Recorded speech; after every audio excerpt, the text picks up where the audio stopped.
ನಾಗನೂರು ರುದ್ರಾಕ್ಷಿ ಮಠಕ್ಕೆ ಭೇಟಿ ನೀಡಿ ಡಾಕ್ಟರ್ ಅಲ್ಲಮ ಪ್ರಭು ಸ್ವಾಮೀಜಿಗಳ ಆಶೀರ್ವಾದ ಪಡೆದ ಸಂಸದೆ ಪ್ರಿಯಾಂಕಾ ಜಾರಕಿಹೊಳಿ.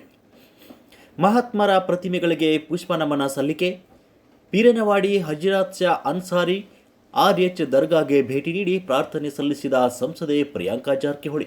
ಸಂಸದೆಯಾದ ಬಳಿಕ ಪ್ರಿಯಾಂಕಾ ಜಾರಕಿಹೊಳಿ ಅವರು ಜಿಲ್ಲೆಯ ವಿವಿಧ ಮಠಗಳಿಗೆ ಭೇಟಿ ನೀಡುತ್ತಿದ್ದು, ಅದರಂತೆ ಸೋಮವಾರವೂ ನೆಹರು ನಗರದ ನಾಗನೂರು ರುದ್ರಾಕ್ಷಿ ಮಠಕ್ಕೆ ಸಂಸದೆ ಪ್ರಿಯಾಂಕಾ ಜಾರಕಿಹೊಳಿ ಅವರು ಭೇಟಿ ನೀಡಿ ಡಾಕ್ಟರ್ ಅಲ್ಲಮ ಪ್ರಭು ಸ್ವಾಮೀಜಿಗಳ ಆಶೀರ್ವಾದ ಪಡೆದರು. ಚಿಕ್ಕೋಡಿ ಲೋಕಸಭೆ ಕ್ಷೇತ್ರದಿಂದ ಗೆಲುವು ಸಾಧಿಸಿ ಸಂಸದರಾಗಿ ಆಯ್ಕೆಯಾದ ಬಳಿಕ ಮೊದಲ ಬಾರಿಗೆ ನಾಗನೂರು ಮಠಕ್ಕೆ ಭೇಟಿ ನೀಡಿದ ಸಂಸದೆ ಪ್ರಿಯಾಂಕಾ ಜಾರಕಿಹೊಳಿ ಅವರನ್ನು ನಾಗನೂರು ರುದ್ರಾಕ್ಷಿ ಮಠದ ಡಾಕ್ಟರ್ ಅಲ್ಲಮ ಪ್ರಭು ಸ್ವಾಮೀಜಿಗಳು ಆಶೀರ್ವದಿಸಿ ಸತ್ಕರಿಸಿದರು. ಇದೇ ವೇಳೆ ವಚನ ಸಾಹಿತ್ಯಕ್ಕೆ ಸಂಬಂಧಿಸಿದ ಸುಮಾರು 30,000ಕ್ಕೂ ಹೆಚ್ಚು ಪುಸ್ತಕಗಳನ್ನು ಸಂಗ್ರಹಿಸಿದ ಗ್ರಂಥಾಲಯವನ್ನು ಸಂಸದೆ ಪ್ರಿಯಾಂಕಾ ಜಾರಕಿಹೊಳಿ ವೀಕ್ಷಿಸಿ ಪುಸ್ತಕಗಳ ಬಗ್ಗೆ ಮಾಹಿತಿ ಪಡೆದರು.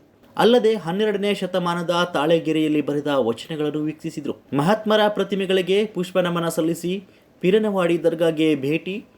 ನಗರದಲ್ಲಿರುವ ಡಾಕ್ಟರ್ BR ಅಂಬೇಡ್ಕರ್, ಕಿತ್ತೂರು ರಾಣಿ ಚೆನ್ನಮ್ಮ, ಕ್ರಾಂತಿವೀರ ಸಂಗೊಳ್ಳಿ ರಾಯಣ್ಣ, ಛತ್ರಪತಿ ಶಿವಾಜಿ ಮಹಾರಾಜ್, ಶ್ರೀ ಜಗಜ್ಯೋತಿ ಬಸವೇಶ್ವರ, ಸಂಭಾಜಿ ಮಹಾರಾಜ್, ಮಹರ್ಷಿ ವಾಲ್ಮೀಕಿ ಪ್ರತಿಮೆಗಳಿಗೆ ಸಂಸದೆ ಪ್ರಿಯಾಂಕಾ ಜಾರಕಿಹೊಳಿ ಅವರು ಮಾಲಾರ್ಪಣೆ ಮಾಡಿದರು.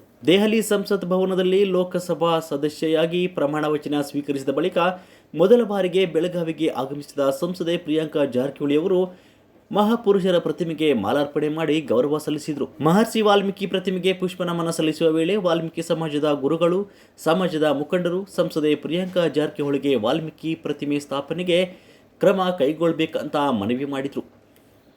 ಮನವಿಗೆ ಸ್ಪಂದಿಸಿದ ಸಂಸದೆ ಪ್ರಿಯಾಂಕಾ ಜಾರಕಿಹೊಳಿ ತಂದೆ ಜಿಲ್ಲಾ ಉಸ್ತುವಾರಿ ಸಚಿವ ಸತೀಶ್ ಜಾರಕಿಹೊಳಿ ಅವರೊಂದಿಗೆ ಚರ್ಚಿಸಿ ವಾಲ್ಮೀಕಿ ಮೂರ್ತಿ ಸ್ಥಾಪನೆಗೆ ಶೀಘ್ರವೇ ಕ್ರಮ ಕೈಗೊಳ್ಳುವುದಾಗಿ ಭರವಸೆ ನೀಡಿದರು. ಪೀರನವಾಡಿ ಹಜರತ್ ಶಾ ಅನ್ಸಾರಿ RH ದರ್ಗಾಗೆ ಸಂಸದೆ ಪ್ರಿಯಾಂಕಾ ಜಾರಕಿಹೊಳಿ ಭೇಟಿ ನೀಡಿ ಪ್ರಾರ್ಥನೆ ಸಲ್ಲಿಸಿದರು.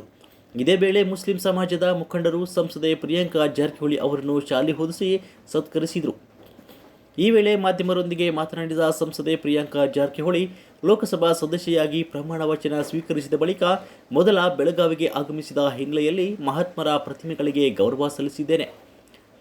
ಸಂವಿಧಾನ ಉಳಿದರೆ ದೇಶ ಉಳಿಯುತ್ತದೆ. ಹೀಗಾಗಿ ಭಾರತ ರತ್ನ ಡಾಕ್ಟರ್ BR ಅಂಬೇಡ್ಕರ್ ಅವರು ಬರೆದ ಸಂವಿಧಾನದ ಹೆಸರಿನಲ್ಲಿ ಪ್ರಮಾಣ ಸ್ವೀಕಾರ ಮಾಡಿದ್ದೇನೆ. ತಂದೆ ಸಚಿವರಾದ ಸತೀಶ್ ಜಾರಕಿಹೊಳಿ ಅವರು ಸಂವಿಧಾನ ಹೆಸರಿನಲ್ಲಿ ಪ್ರಮಾಣ ಸ್ವೀಕಾರ ಮಾಡಿದ್ದಾರೆ. ಅವರ ಮಾರ್ಗದಲ್ಲಿ ನಾನು ಸಾಗ್ತಿದ್ದೇನೆ ಅಂತ ತಿಳಿಸಿದರು.